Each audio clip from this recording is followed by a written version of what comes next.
தென்றலே மெல்ல பேச அடுத்த வர எபிசோடில் பார்த்திங்க அப்படின்னா பரமனை வந்து கத்தியால் குத்துனால குமரேசனை ஸ்டேஷனில் வச்சுருப்பாங்க. அங்கே பார்த்திங்க அப்படின்னா ரிஷி வந்து கலாமுக்கு கால் பண்ணி பரமனுக்கு ஏதாவது ஆச்சுன்னா அந்த குமரேசனை அடிக்கலான்னு பார்த்தா முடியல அப்படின்னு சொல்லும்போது நீ வந்து அடி நான் பார்த்துக்கிறேன்னு சொல்லி கலாமாவும் சொல்லவும் அவரை போய்ட்டு அடின்னு அடிக்கிறாங்க. இதனால் இளமதி வந்து அடிக்காதீங்கன்னு சொல்லிட்டு அவ்வளோ தூரம் ரிஷி கிட்ட கெஞ்சுறாங்க. ஆனால் பார்த்திங்க அப்படின்னா ரிஷி வந்து போட்டு அவ்வளோ அடிக்கிறாங்க. உடனே வந்து ஹாஸ்பிட்டலில் அந்த கத்தி வலியையும் தாங்கிக்கிட்டு பார்த்தீங்கன்னா வேகமாக வந்து பார்த்தீங்கன்னா பரமன் ஸ்டேஷனுக்கு வந்து ரிஷின்னு கத்தி அவர் அடிக்காத என்னை குத்துனர் அவர் இல்லை அப்படின்னு சொல்கிறாங்க. இதனால் பார்த்திங்க அப்படின்னா அவரையும் வந்து ரிலீஸ் பண்ணிடுறாங்க. ஆனால் உண்மையிலே குத்துனது அவர் தான்.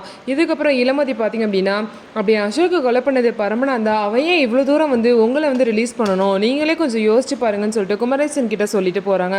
இதுக்கப்புறமாவது இந்த மாதிரி அவர் பையன் அசோக்கை கொலை பண்ணது பரமன் இல்லை அப்படிங்கிற விஷயத்த அவர் புரிஞ்சுப்பாரா, யார் தான் கொலை பண்ணியிருப்பா அப்படிங்கிறத கண்டுபிடிப்பாங்களா அப்படின்னு சொல்லிட்டு வெயிட் பண்ணி நம்ம பார்க்கலாம். ஸோ நம்ம வீடியோ உங்களுக்கு பிடிச்சிருந்தா நம்ம வீடியோவை லைக் பண்ணிவிட்டு பாருங்கள்.